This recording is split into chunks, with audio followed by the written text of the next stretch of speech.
చిత్తూరులో డిఎస్సీ నియామకాల్లో అవకతవకలు జరిగాయంటూ వైఎస్ఆర్సీపీ ఆందోళన చేపట్టింది. చిత్తూరు ఇన్ఛార్జ్ విజయానందరెడ్డి ఆధ్వర్యంలో విద్యార్థి యువజన విభాగాలు నిర్వహిస్తున్న రెండో రోజు రిలే నిరాహార దీక్షకు మాజీ మంత్రి పెద్దిరెడ్డి రామచంద్రారెడ్డి, జిల్లా ఇన్ఛార్జ్ కరుణాకర్ రెడ్డి సంఘీభావం తెలిపారు. ఈ సందర్భంగా మాజీ మంత్రి పెద్దిరెడ్డి రామచంద్రారెడ్డి ప్రభుత్వంపై మంత్రి నారా లోకేష్ పై తీవ్ర విమర్శలు చేశారు. డిఎస్సీ నియామకాల్లో అక్రమాలు జరిగాయని ఆరోపిస్తూ లోకేష్ స్థాయి వ్యక్తులు డబ్బులు తీసుకుని నియామకాలు జరపడం సిగ్గుచేటని వ్యాఖ్యానించారు. గతంలో వైఎస్ జగన్ పై ఆరోపణలు వచ్చినప్పుడు తన తండ్రి వైఎస్ రాజశేఖర రెడ్డి సిబిఐ విచారణను స్వాగతించారని గుర్తు చేశారు. లోకేష్ పై సాక్ష్యాధారాలతో ఆరోపణలు వస్తున్నప్పటికీ ముఖ్యమంత్రి చంద్రబాబు ఆయనను వెనకేసుకొస్తున్నారని పెద్దిరెడ్డి విమర్శించారు. లోకేష్ రాజీనామా చేయాలని డిమాండ్ చేశారు. డిఎస్సీ అక్రమాలపై తమ ఉద్యమాన్ని వివిధ రూపాల్లో కొనసాగిస్తామని స్పష్టం చేశారు.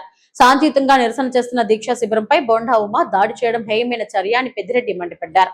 దాడిని లెక్క చేయకుండా విష్ణు మరోసారి దీక్షకు దిగడం వైఎస్ఆర్సీపీ నాయకుల మనోధైర్యానికి నిదర్శనమని అన్నారు. మాజీ ముఖ్యమంత్రి వైఎస్ జగన్ భద్రతా అంశంపై కేంద్ర హోంమంత్రి అమిత్ షాకు ఫిర్యాదు చేశామని ఆయన సానుకూలంగా స్పందించారని పెద్దిరెడ్డి తెలిపారు. డిఎస్సీ నియామకాలపై ఆరోపణలు, లోకేష్ రాజీనామా డిమాండ్తో చిత్తూరులో రాజకీయ వేడి మరింత పెరుగుతుంది.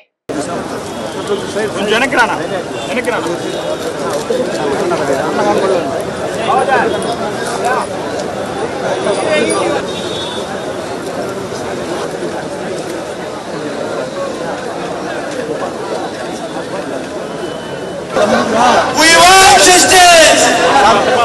We want justice!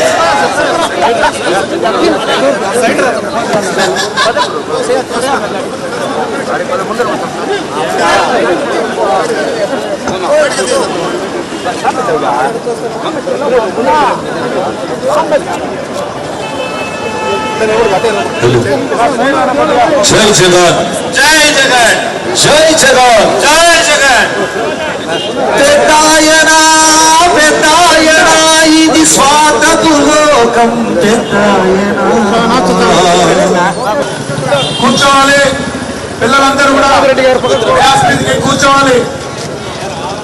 రోడ్డు మీద నిలబడిన వాళ్ళందరూ కూర్చోవాలి. అందరూ రాష్ట్రంలో వైఎస్ఆర్ కాంగ్రెస్ పార్టీ అనేక రకాల నిరసనలు ఈరోజు ఈ ఏదైతే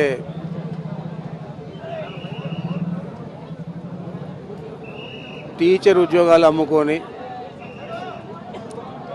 మెగా డిఎస్సీ అని చెప్పి ఎన్నికల ముందంతా కూడా పెద్ద ప్రచారం చేస్తే దాన్ని నమ్మి ఈ రాష్ట్ర యువత అంతా కూడా మాకు మెగా డిఎస్సీలో ఉద్యోగాలు వస్తాయి అని చెప్పి వైఎస్ఆర్ కాంగ్రెస్ పార్టీని కాదని తెలుగుదేశం పార్టీకి మద్దతు ఇచ్చారు.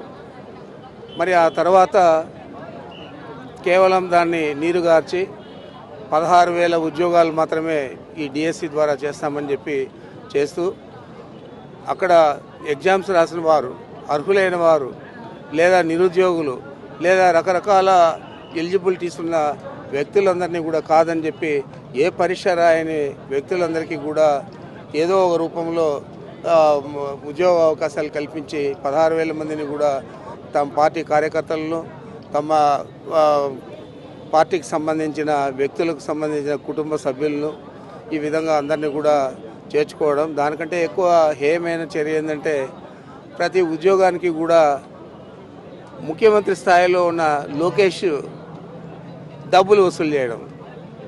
ఇంతకంటే దురదృష్టకరం ఈ రాష్ట్రానికి పట్టిన శని ఇంకేముండదు. మరి దీని మీద వైఎస్ఆర్ కాంగ్రెస్ పార్టీ తీవ్రంగా వ్యతిరేకిస్తూ ఉంది. తీవ్రంగా వ్యతిరేకించేదే కాకుండా ఈ రాష్ట్రంలో ఇలాంటివి మరీ పునరావృతం కాకూడదని చెప్పే ఆలోచనతో మేము ఒకే ఒక వ్యక్తి మీద ఈరోజు డిమాండ్ చేస్తున్నాం. నువ్వు రాజీనామా చేయాలా, నువ్వు చేసిన తప్పు ప్రజలకందరికీ కూడా తెలుసు, నీ తప్పు తెలుసుకొని నువ్వు రాజీనామా చేసి కేవలం ఏదైతే కేంద్రంలో అక్కడ విద్యాశాఖ మంత్రి రాజీనామా చేశారో నైతిక బాధ్యత వహించి, ఆ విధంగా నువ్వు కూడా బాధ్యత వహించి, నైతికంగా కాదు నువ్వు నిజంగా బాధ్యుడు కాబట్టి బాధ్యత వహించి రాజీనామా చేయాలని చెప్పి మేము పోరాడుతూ ఉన్నాం. ఈ పోరాటం ఇంతటితో ఆగదు. ఏదో 10వ తేదీ ర్యాలీ అయిపోతుంది మళ్ళీ అయిపోతుందిలే అని లోకేష్ ఆలోచిస్తూ ఉండొచ్చు. ఇది ఆగదు. ఆ తర్వాత కూడా రకరకాల ఉద్యమాలు దీని మీద చేస్తాం. తప్పకుండా మా ధ్యేయం అతను రాజీనామా చేయాలని చెప్పి నేను కోరుకుంటా ఉన్నాం.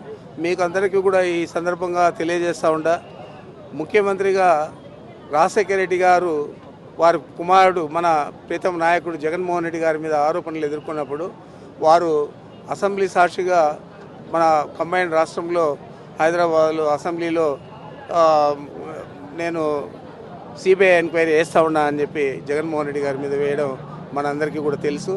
ఆ విధంగా చంద్రబాబు ముందుకొచ్చి తన కుమారుడి మీద సిబిఐ ఎంక్వైరీ చేసి అతను తప్పు చేయలేదని చెప్పి నిరూపించుకోవాలని చెప్పి చంద్రబాబు కూడా ఆ రకంగా అడుగులు వేయాలని చెప్పి మేము కోరుతా ఉన్నాం.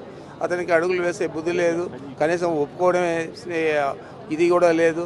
తప్పనిసరిగా వారు ఇది మేమేం తప్పు చేయలేదు అని కప్పిపుచ్చుకోవాలని చెప్పి ఆలోచనతో పనిచేస్తూ ఉన్నారు తప్ప తప్పు ఒప్పుకోవాలా.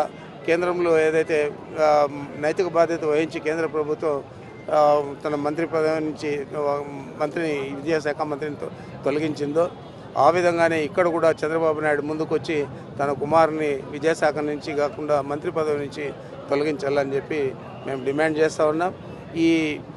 ఇది ఆరంభం మాత్రమే, అంతం కాదు, ఆరంభం మాత్రమే అని చెప్పి తెలియజేస్తూ ఉన్నాం. వాడి వికృత చేష్టలను మేము తీవ్రంగా ఖండిస్తూ ఉన్నాం. ఖండించేదే కాకుండా ఈరోజు మా నాయకుడు మల్లాది విష్ణు గారు తిరిగి మళ్ళా చేస్తూ ఉన్నారు, సజావుగానే జరుగుతూ ఉంది. జగన్ పర్యటనలో ఆయన భద్రత మీద నిన్నటి రోజు మా ఎంపీలందరూ కూడా అమిత్ షా గారిని సెంట్రల్ హోమ్ మినిస్టర్ను కలవడం జరిగింది. వారు కూడా ఇది తప్పే అని చెప్పి ఒప్పుకున్నారు. వారు తప్పనిసరిగా దీనికి తగిన జగన్మోహన్ రెడ్డి గారికి తగిన భద్రత కల్పించే విధంగా చర్యలు తీసుకుంటామని కూడా హామీ ఇవ్వడం జరిగింది మా ఎంపీలందరికీ కూడా.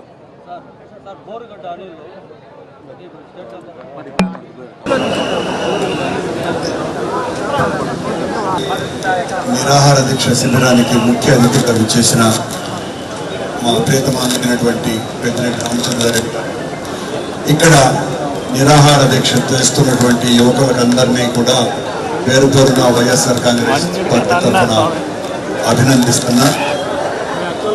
ఈ ముఖ్యమంత్రి అరాచక పాలనలో చేస్తున్నటువంటి దౌర్జన్యాలు, దోపిడీలు, నేరాలు ఒక్క యువకుల్ని కూడా సరైనటువంటి మార్గంలో నడిపించనివ్వకుండా వాళ్ళనందరినీ కూడా సంఘ వ్యతిరేక శక్తులుగా తీర్చిదిద్దేటట్టుగా రాష్ట్రమంతా కూడా గూండాగిరి రాజ్యంగా రెడ్ బుక్ రాజ్యాంగం పేరుతో ఆయన కుమారుడు లోకేష్ పెద్ద ఎత్తున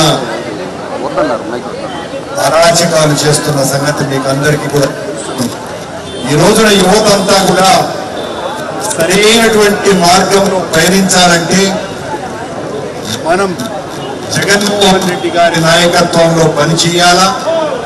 ఆయన నాయకత్వంలో అయితేనే మనం ఎంతకైనా కూడా పోరాట పటిమ నేర్చుకోగలం. జగన్మోహన్ రెడ్డి గారిని చంద్రబాబు నాయుడు 11 సీట్లకు పరిమితి చేశాను, ఇక పార్టీ అంతా కూడా అయిపోయింది అని చెప్పినాడు చంద్రబాబు నాయుడు. కానీ మా నాయకుడు జగన్మోహన్ రెడ్డి గారు మొదటి నెలలోనే మొత్తం రాష్ట్రంలో ఉన్న పార్టీ యంత్రాంగాన్ని అంతా కూడా ఈ ప్రజా వ్యతిరేక కార్యక్రమాలకు, చంద్రబాబు చేస్తున్నటువంటి దుర్మార్గాలకు ప్రజల తరపున నిలబడాల్సినటువంటి పోరాట యోధుల్ని తయారు చేసినటువంటి ఘనత వైఎస్ జగన్మోహన్ రెడ్డి గారిది.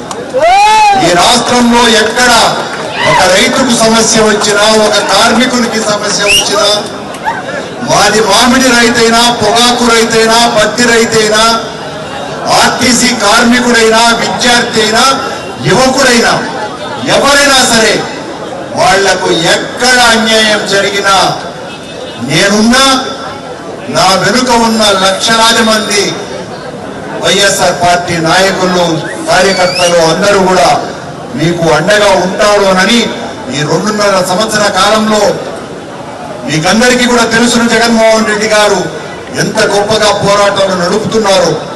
ఈ రోజున 16,000 టీచర్ ఉద్యోగాలను అత్యంత నీచంగా ఒక్కొక్క ఉద్యోగాన్ని 25-30 లక్షలకు అమ్మేసిన ముఖ్యమంత్రి తనయుడు లోకేష్ అవినీతిని జగన్మోహన్ రెడ్డి గారు పత్రికా సమావేశంలో ఉదాహరణలు వేసి మరీ చూపించి ఇది వీళ్ళ దోపిడీ, మరీ ముఖ్యంగా దొంగ సర్టిఫికెట్లు సృష్టించి ఒక్క క్రీడ కూడా ఆడినటువంటి వాళ్లకు క్రీడా కోటాలో ఉద్యోగాలు ఇచ్చారు, 400 చిల్లర ఉద్యోగాలని అవన్నీ కూడా నిరూపించినాడు జగన్మోహన్ రెడ్డి గారు.